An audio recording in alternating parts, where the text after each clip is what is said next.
آپ ایک ہمت کریں اور قانون میں ایک تبدیلی کریں، ایک کلاس صرف، بعد میں باقی باتیں بعد میں، اور یہ کریں کہ میئر کا انتخاب ڈائریکٹ ہوگا اور آ جائے پیپلز پارٹی اور آ جائیں تمام جماعتیں اور کر لیں مقابلہ جماعت اسلامی سے، کرا دیں کراچی کے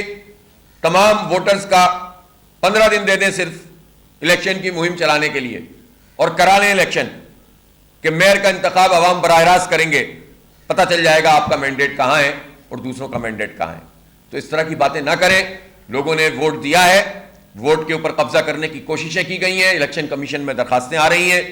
5 بجے تک جو کچھ ہوا وہ ہو گیا، لیکن 5 بجے کے بعد میں پوچھنا چاہتا ہوں کہ ہمیں دھرنے کیوں دینے پڑتے ہیں؟ اس لیے دینے پڑتے ہیں کہ رات 3 بجے تک فارم 11 نہیں دے رہے تھے لوگ،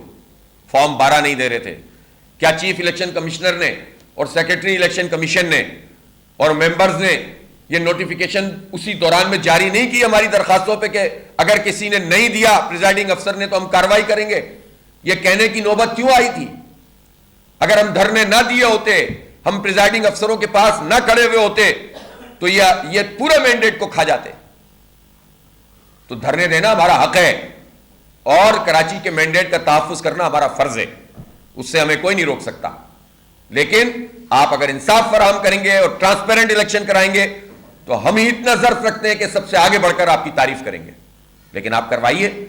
اور اس کے نتیجے میں اپنی ساکھ کو بحال کیجیے۔ نہیں، اصل میں ایم کیو ایم اب جو احتجاج کر رہی ہے، یہ احتجاج اس کو اس وقت کرنا چاہیے تھا نا جب وہ رجیم چینج کے موقع پر زرداری صاحب، چودھری پرویز الہی صاحب، عمران خان صاحب اور مولانا فضل الرحمان صاحب، شہباز شریف صاحب سب بہادر آباد آ رہے تھے۔ اس وقت اتنی ویلیو تھی ان کی، اور ان کو یہ چاہیے تھا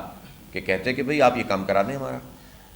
تو وہ کام ہو جاتا اس وقت۔ تو اس وقت تو انہوں نے وزیر حاصل کر لیے، گورنر حاصل کر لیے، ایڈمنسٹریٹر حاصل کر لیے، اور اس کے بعد رجیم چینج میں پورا حصہ ڈال دیا، ملک افراتفری کا شکار ہو گیا، انتشار کا شکار ہو گیا۔ یہ کس کے ذمہ جاتا ہے؟ اس وقت جو صورتحال ہے سب دیکھ رہے ہیں، کہیں کوئی سرا ملتا ہے؟ تو آپ نے کراچی کے مینڈیٹ کی یہ توہین کی نا، کہ اپنا ووٹ بیچا، کراچی کا مینڈیٹ جو بھی تھا آپ کے پاس آپ نے بیچا، اور بیچنے کے بعد کراچی کے لیے نہ آئین کی آرٹیکل 140A کے مطابق اختیارات لیے، کہتے الیکشن اب وہ اسمبلی کا اجلاس بلائیے اور بلانے کے بعد منظور کرا لیجئے، تمام اختیارات منتقل کر دیجئے۔ کیوں نہیں کیا یہ کام؟ اور کیوں نہیں کیا یہ کہ آپ وہ نوٹیفیکیشن کینسل کرواتے؟ اس وقت تو سب تیار ہو جاتے، اس وقت تو یہ بالکل ابتدا تھی، سب صحیح تھی۔ جب آپ نے وہ کام اس وقت نہیں کیا تو پھر انہی حلقہ بندیوں کو بنیاد بنا کر آپ نے الیکشن سے فرار حاصل کرنے کی کوشش کی، الیکشن کو ملتوی کروانے کی کوشش کی، لامحدود مدت کے لیے ملتوی کرانا چاہتے تھے یہ لوگ، کسی بھی طریقے سے بلدیاتی الیکشن سے فرار چاہتے تھے، اور جب بالکل آخری گھنٹے تک کام کرنے کے باوجود ناکامی ہوئی تو انہوں نے الیکشن سے بائیکاٹ کیا۔ میں سمجھتا ہوں کہ ان کو الیکشن میں حصہ لینا چاہیے تھا، لیکن 2015 میں حلقہ بندیاں صحیح تھیں کیا یہ جس دن انتخاب قومی اسمبلی کے لڑ رہے ہیں یہ حلقہ بندیاں صحیح ہوئی ہیں؟ کیا کراچی کی جو نمائندگی ہے قومی اسمبلی میں اور صوبائی اسمبلی میں وہ یہی بنتی ہے جتنی نمائندگی دی گئی ہے؟ 35 سال سے یہ اقتدار میں ہے، 35 سال سے ہر حکومت کا حصہ ہوتے ہیں، انہوں نے اس مردم شماری کے اوپر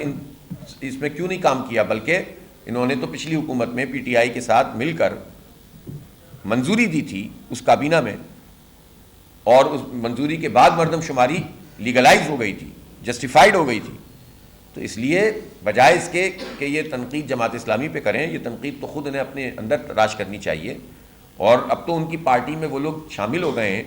کہ جو الیکشن کروانا چاہتے تھے ان کا موقف میں تبدیلی کیسے آ گئی ہے؟ تو ان کا مرجر ہوا ہے نا۔ تو جو پارٹیاں انتخاب میں حصہ لے رہی تھیں اور وہ جب انتخاب التوا ہوا تھا تو انہوں نے اس وقت التوا کے وقت یہ کہا تھا کہ التوا نہیں ہونا چاہیے، تو اب وہ اس پارٹی میں چونکہ آ گئے ہیں تو لہٰذا وہ موقف بیان کر رہے ہیں، تو وہ نہیں ہونا چاہیے۔ میرا خیال ہے کہ عوام کو معلوم ہے کہ کس پارٹی کا کیا رول ہے، اور اسی لیے لوگوں نے اپنا ایک رخ بنا لیا ہے،